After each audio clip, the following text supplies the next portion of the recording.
Olá, muito boa tarde. O Papa Francisco convocou os presidentes das conferências episcopais de todo o mundo para uma cimeira no Vaticano sobre a proteção de menores na Igreja Católica, com o objetivo de reforçar a prevenção e acabar com o encobrimento de casos de abuso sexual.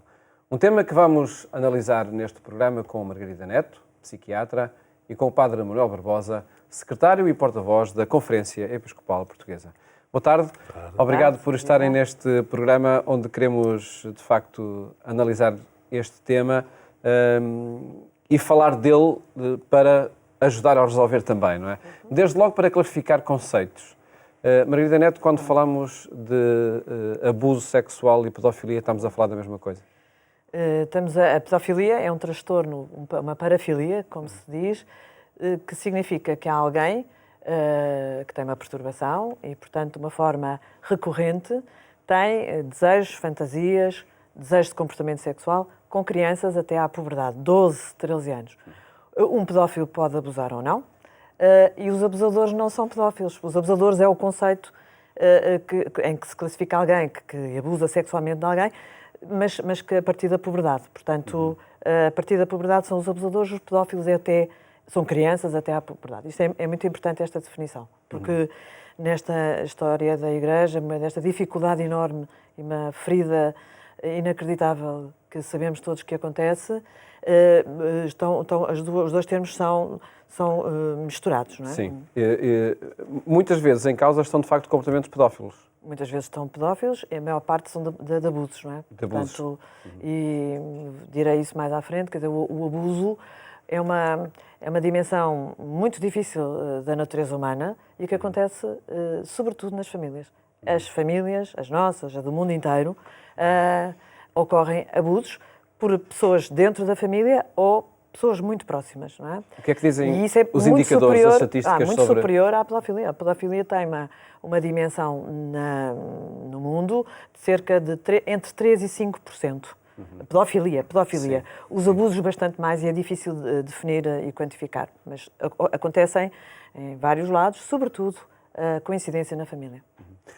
Porque em causa estão os casos que acontecem por membros do clero.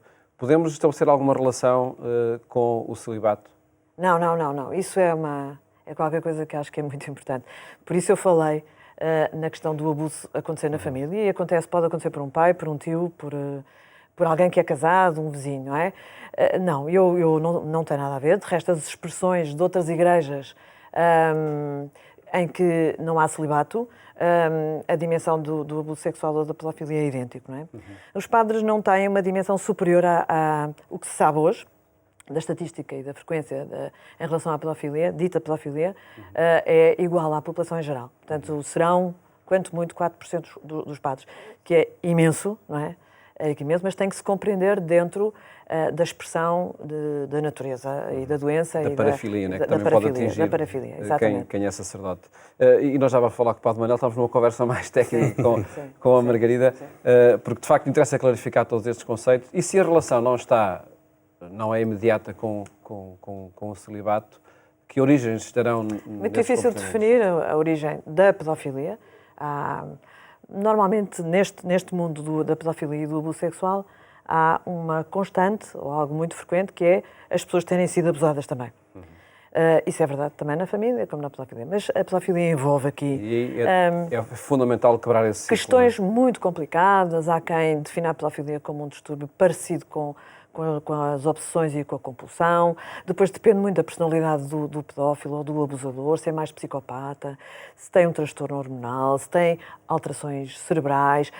Nós não sabemos ainda muito sobre isso. Eu, na minha prática clínica, eu e muitos colegas meus, eu vi apenas um pedófilo, não é? E foi alguém que ele não vinha de livre e espontânea vontade, vinha conduzido por outra pessoa e não era um pedófilo que exercesse, enfim, abuso sexual, mas que se divertia, entre aspas, que a sua expressão sexual era essa, de observar as crianças da catequese, não é? E sabia distinguir as crianças que lhe interessavam e as crianças que não lhe interessavam, mas não avançava mais do que isto, não é? Portanto, o pedófilo pode conter o seu impulso, ou pode não conter o seu impulso. E há uma boa parte de recorrência e de compulsão em relação àquilo que ele vai fazer sobre uma criança ou, se for mais velha, um abusador, sobre um adolescente. Os casos na Igreja são, sobretudo, de crianças mais velhas, de adolescentes a partir da puberdade. Portanto, são casos de abuso... De abuso sexual. E o celibato não tem aqui nada a ver. O que tem, o fio condutor é o fio da imaturidade afetiva, da imaturidade sexual, do trauma de infância, de alguma coisa mais disfuncional, e por isso é possível e é desejável que a Igreja, no seminário, acompanhe bem os padres que lá dentro. Eu acho que esse é um dos segredos também desta para erradicar esta claro. chaga, não é? Uma outra relação que por vezes se faz também é com a homossexualidade. Não se pode dizer que os homossexuais sejam pedófilos ou abusadores. Não. No entanto, nas estatísticas que temos em relação aos padres, há mais homossexuais do que... a maior parte dos abusadores são heterossexuais, mas a percentagem de homossexuais é, de alguma forma, relevante. Mas não vamos estabelecer aqui uma relação causa e efeito, e faço questão de dizer isso. Nem o celibato é a razão disto, nem a homossexualidade é a razão disto. Passemos já ao combater o encobrimento e, sobretudo, a prevenção. Padre Manuel Barbosa, a Conferência Episcopal publicou um documento em 2012 que é um manual para combater as situações quando elas surgem? Sim, as diretrizes que a Conferência Episcopal aprovou em 2012, como disse, é um manual, são orientações dadas às dioceses, todas as instituições, portanto, pessoas jurídicas canónicas, portanto, as congregações, todas as instituições, ordens, institutos, todas aquelas instituições jurídicas dentro da Igreja. Portanto, mas são princípios genéricos ou são genéricos e muito concretos? Concretos, quer dizer, são genéricos no sentido de estarem fundamentados. O genérico não quer dizer que seja abstrato. O genérico que vai beber da doutrina da Igreja, do Catecismo da Igreja Católica, do direito canónico, de um documento importante de 2001 de João Paulo II, um moto próprio, e depois 2010 de Bento XVI. Possivelmente podem ser atualizadas depois com outras normativas da Igreja, veremos a partir deste encontro de fevereiro, para dizer que é um genérico que, ao mesmo tempo, é muito concreto e tem, se lermos bem as diretrizes, há orientações para a prevenção, para a proteção de menores, que muitas vezes não são lidas, e muitas questões que se colocam não são lidas nem são aplicadas, nem praticadas por aqui e ali. Portanto, é preciso salientar este aspecto concreto que esta diretriz tem. Nesta abordagem aos casos que existem de abuso sobre menores por membros do clero, de que forma é que foi equacionada também a relação com o celibato e com a homossexualidade? A relação ou não relação? Eu comum plenamente o que disse a doutora Margarida Neto, quer dizer, não se pode estabelecer uma relação entre os abusos sexual de menores com o celibato ou homossexualidade. Portanto, são situações diferentes, pode haver coincidências, como disse. A questão mas não há... Mas eu acho que se percebe bem se nós pensarmos, se há um desvio da questão do celibato, se o celibato é difícil para aquele padre, isso não vai reverter sobre uma criança. Não. Reverterá sobre uma outra vida, não é? Acho que as pessoas estão a compreender o que eu estou a dizer. Mas não sobre uma criança ou um adolescente, porque na pedofilia e no abuso está envolvido muito da questão do poder sobre alguém. Não uma dificuldade em conter a castidade. Não uma dificuldade sobre a castidade. Sim. Também. Vai muito para além disso. Não tem a ver com a capacidade de conter a castidade, de viver a castidade, mas são outras coisas que estão aqui em jogo. É muito forte, muito doentio, muito disfuncional, muito segredado, muito em segredo. As pessoas que vão para o seminário sabem que são pedófilos. Os pedófilos sabem que o são desde a adolescência. Portanto, aqui... Que indicadores têm para o saber? Eles próprios estão. Vamos, sem ser bem, mas vou poder aqui fazer um paralelo. A pedofilia é como uma orientação sexual. Portanto, a orientação sexual, nós sabemos qual é a nossa orientação sexual. Há ali umas dúvidas na adolescência, mas no final da adolescência sabemos que tipo, qual é a nossa orientação sexual. E o pedófilo também sabe que tem mais atração ou recorrentemente atração por crianças, não é?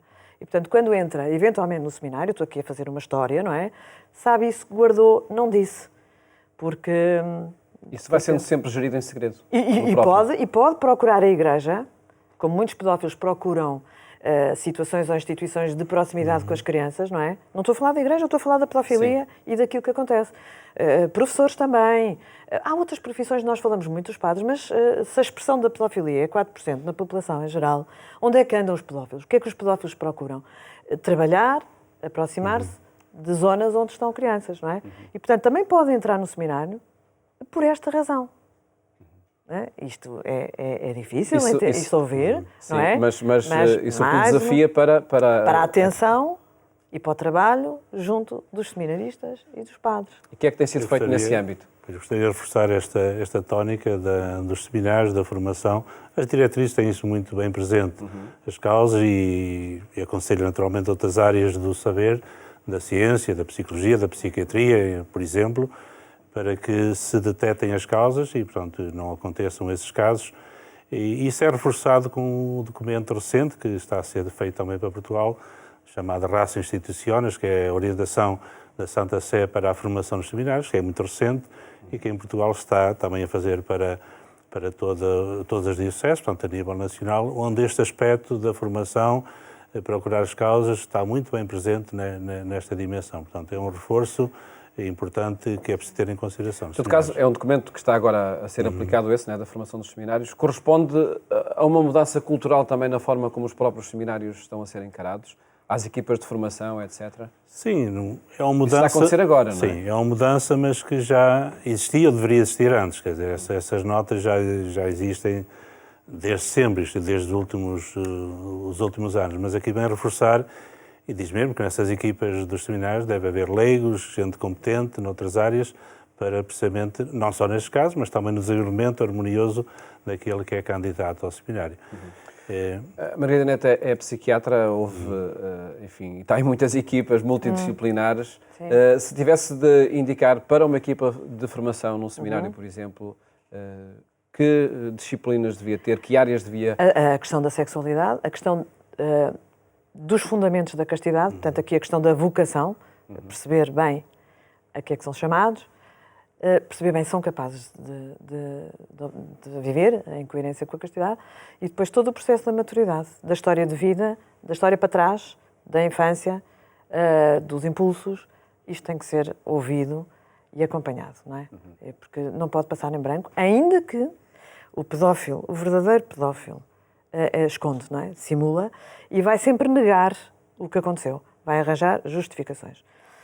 Eu acho que há aqui também uma palavra que a gente deve, aqui num programa como este, às vítimas, não é? E acho que há aqui uma questão muito importante, que é o que se aprendeu com isto. Toda a sociedade encobriu, não foi só a Igreja que encobriu. Esta questão do encobrimento nós já sabemos que não pode acontecer. Temos que ser firmes na detecção das coisas e no encaminhamento, como a Igreja tem os procedimentos todos construídos. Mas as vítimas, quando se queixam, tenho que perceber bem isto, estão a dizer a verdade. A maior parte das pessoas que se queixam, das crianças que se queixam, quer na família, quer em relação aos padres e outras circunstâncias, estão a dizer a verdade. E, portanto, é preciso também depois acompanhá-las. Acho que a missão da Igreja também é, não só de detectar e de encaminhar os padres que se descobre que estão na questão da pedofilia e do abuso, e depois acompanhar as vítimas. Porque eu acho que a Igreja tem este dever. Uma criança, um adolescente abusado, vai ter um trauma para o resto da vida. E, portanto, nós temos também que acompanhar essas pessoas. E esse acompanhamento deve ser feito como? Com a área da saúde mental, claro, não é? Não, nenhuma Lá dúvida sobre isso. É uma área que não é propriamente... Nenhuma dúvida. Nós encobrimos porque culturalmente encobrimos. A sociedade portuguesa também encobriu a Casa Pia. Encobrimos durante muitos anos, também se sabia o que se passava lá. E, portanto, há aqui uma própria... É uma negação de todos nós. Esse tempo acabou e, portanto, temos que ser firmes e fiéis à Igreja. E, curiosamente, um dos objetivos principais, creio eu, da cimeira que decorre no Vaticano esta semana, com os presidentes das conferências episcopais de todo o mundo, é a prevenção, o reforço da prevenção e o acabar com o encobrimento. A mudança cultural estará aqui, a principal mudança cultural a acontecer estará aqui para a Igreja Católica, para toda a sociedade? Penso que sim, quer dizer, é uma mudança e o Papa Francisco tomou a peito aquilo que já vinha atrás, mas com grande vigor, com aquela expressão que às vezes diz havendo tolerância zero para estes casos, é preciso, são de condenar, a questão da vítima acompanhar, e a Margarida Neto já salientou-se muito bem, o encontro de fevereiro, nas próprias palavras do Papa, um primeiro ponto essencial que ele diz é tomar consciência, ele diz mesmo que os bispos vão para ter uma catequese, para se confrontarem com a dor das vítimas. A dor, vai haver momentos de escuta. Sim. Exato, vai haver um momento de tomar consciência deste drama e depois haver procedimentos muito concretos, os que já existem, outros que podem reelaborar. Ele diz mesmo, fala em protocolos na tradução que aí está, para todas as dioceses, para os bispos, para as conferências episcopais, mas que sejam muito concretos, muito reais, que sejam praticáveis e levem e tenham efeito. Portanto, isso está muito presente nas palavras dele. Por exemplo, na viagem de Panamá, quando ele falou com os jornalistas. Sim. Há muito esta insistência do encontro das lideranças católicas com as vítimas. Desde logo, nestes Obrigatório. tempos. E porquê? Obrigatório. Porque, primeiro, devemos uma... Para quem acho que a Igreja É que poderíamos olhar para isto como um acontecimento mediático, mas claro que não deve é. verdadeiramente um pedido de desculpa. Porque se calhar não se ouviu quando se devia ouvir, não é? E também por outra razão, primeiro porque é devido às vítimas, não é? Porque se aprende muito com o processo da pedofilia quando ouvimos as vítimas, não é? Qual é? O que é que aconteceu ali? Porquê é que aconteceu? Como é que... e essa aprendizagem é muito importante. Eu gostava de dizer também que não só ao nível dos padres e da estrutura da Igreja, da hierarquia, eu vejo, estou um bocadinho dentro deste assunto agora, tenho prestado bastante atenção, as congregações, os colégios, a fazerem manuais, a formarem professores para facilmente detectarem sinais precoces de alarme de alguém vulnerável esteja a passar. Aí a preocupação é ter pontos de credibilidade. Pontos de credibilidade. Temos a Comissão Pontifícia para a Proteção dos Menores e temos a Gregoriana com um centro importantíssimo de estudos, de mestrado sobre esta ciência que depois formará os padres e a toda a Igreja, não é? Isso é muito importante. Este assunto pode também ficar entre algumas lideranças, bispos ou padres, mas de que forma é que é um assunto que todos nos devemos comprometer com ele, nomeadamente diante de possíveis casos que nos podemos aperceber, seja em que circunstância for? Não, é preciso enfrentá-los com frontalidade, com muita humildade, como disse, e da parte da Igreja, com purificação, como o Papa tanto insiste. Há um número, que é o número 33 das diretrizes, há outros números, não quero deslocar do resto, mas quando acontecem estes casos, e muitas vezes há questões que se colocam, que se põem aqui e ali, e se observarmos estes três aspectos que aqui estão, é um ponto de partida para que as coisas sejam continuadas, como tem sido nos casos que têm aparecido. Talvez noutra altura disse, felizmente, que há poucos casos em Portugal. Felizmente não é para haver poucos casos, é um felizmente, mas mesmo eu disse a seguir que mesmo havendo um caso só, já é gravíssimo, não é essa questão. Mas eu posso ler o número 33, é muito pequenino.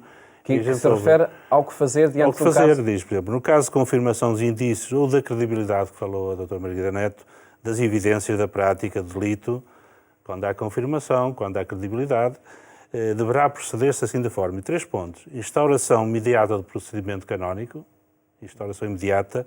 Segundo, aconselhamento da vítima ou denunciantes a promover a participação imediata dos factos às autoridades civis competentes.